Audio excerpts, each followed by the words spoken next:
looked as though Nicolo Bulega was pulling up at the side of the circuit there with a mechanical issue. You know, and you saw Bulega looking down to the shifter there, so we'll see if he's been able to get that bike restarted. It does look like he's rolling again. He's just gone through one of the mini sectors out there, so his bike is still moving, but he'll be coming back to the track, back to the pits, and we'll just see what that issue was for him. But again, that's the worry for Toprak as well, that something mechanical gets in the way. That's why you need to get the championships won as early as possible. Well, Nicolo Bulega coasting back to the pits, and it's not a dead stop, and of course it's only free practice 2, which is a relief because that kind of thing happens in race 1 and the championship is already settled. You can see that he's been told by Ian One that something's gone wrong there, and obviously from this shot we can't see it, and you can see there the issue for him, and as he'll have to come back to the pits, and that'll be a worry for Ducati with that bit of smoke coming out. Yeah, and obviously in a free practice you err on the side of caution, make your way back to the pits and let the team check it over. So Iannone pointing that out. No Ducati family was the line at the end of the last weekend. You can see here though just the amount of smoke coming out there for Bulega again, and hopefully it's not any fluid or anything like that. That's what the belly pan's for as well, just to collect that. But Bulega's cruised around basically the entire track now, and he's just eventually been given the meatball flag to say he's got a technical issue and has to leave the track immediately. That means leave the track, not get back to the pits. So Bulega should be leaving the track to get onto the surface road. He's had opportunities up to this point as well, and this is also where you then leave things in the decisions and in the hands of the stewards, because if you've ignored this flag all the way around and multiple places where you could have left the track, that's where the stewards could well have a decision to make. Yes, although by the time that technical flag came out, he was at turn 10, and he's only 3 corners away from the pit lane. There's no visible evidence that he's damaging the circuit. The flag is still to say to immediately leave the pits, and he had options as you come out of turn 8 into the stadium complex. There are places to leave the track to get onto the service road. And he has now stopped out at the side of the circuit, just by the looks of it, around turn 12. So just a couple of corners from the finish of the lap.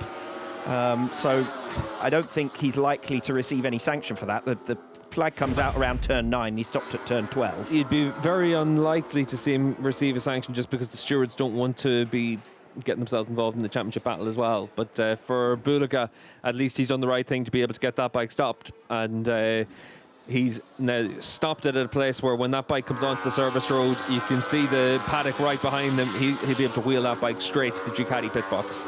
Yes, and we'll be hoping that it doesn't cost him too much time.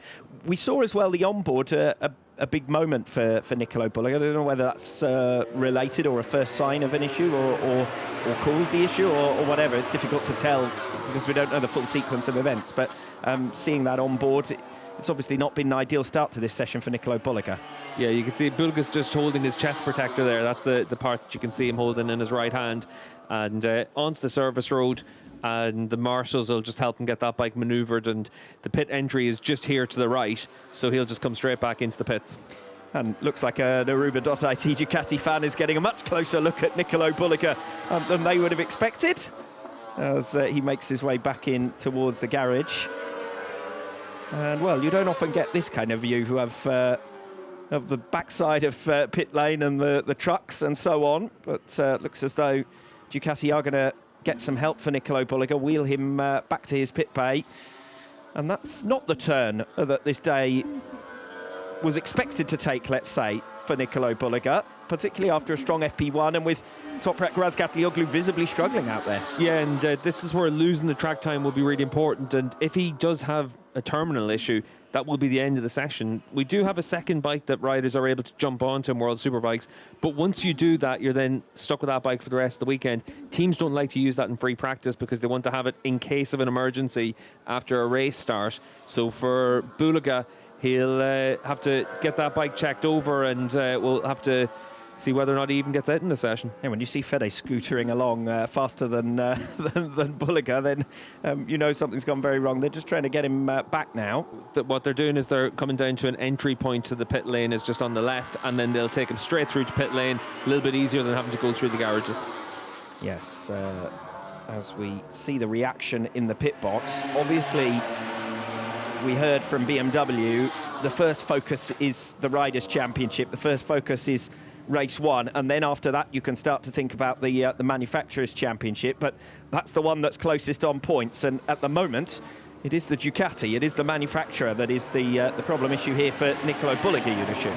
Yeah, and for Bulega, at least he's been fast all the way through today, and that's the key thing. And you can see there as he gets himself back into the pits, 15 minutes into the session, he's still the only rider that's been able to get into those mid-38s today. But you can see there the frustration for him. We saw the stress for Toprak earlier today, and now you can see the same for Bulega.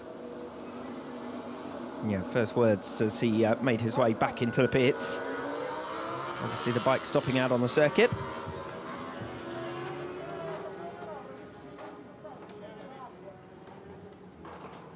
Feel the tension, can't you? Final round of a championship decider and a mechanical failure in free practice 2 for Nicolo Bulega. There's a world championship to be won, and no matter how unlikely it seems to be for Bulega and for Ducati right now to be able to beat Toprak, they know that something can happen to Toprak as well. So you need to tick all your boxes, and that's where the frustration comes from. And for Bulega, this is where it becomes so important to be able to just try and get the problem resolved, and then for him just to get his emotions in check as well.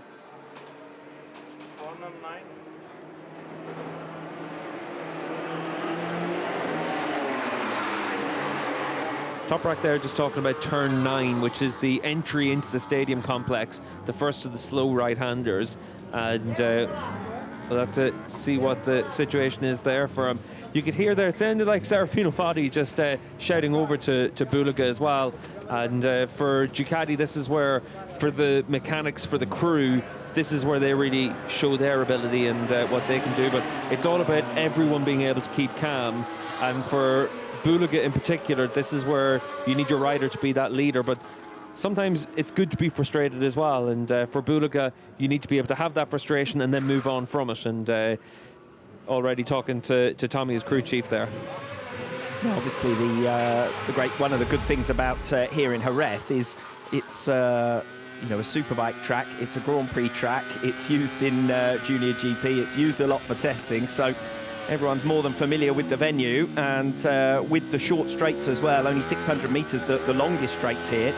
Oh, that now we get a you can see exactly the audio as well there for Bulega. Once he opens the gas through turn 1, that's what Ian One would have seen immediately, that puff of smoke, and tell him that there is that issue. And for Bulega, that's in all likelihood going to be pretty terminal for the session, but you never know. It is possible where Ducati could have enough time, but we'll have to wait and see what the story is for Bulega. But you'd expect that it's going to be very difficult to see him back out there.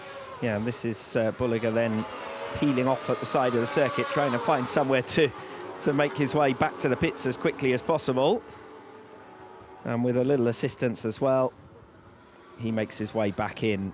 And it looks as though the marshals were offering him some kind of assistance. He says, no, I'm going to get on with it here, and wheels it back in himself. And these are the images. Yeah, you would have had it maybe where the marshals were saying we can get it back on the truck, but it is quicker just to take it back yourself. And Bulega managed to get the bike back, and now he's just going to have to wait it out.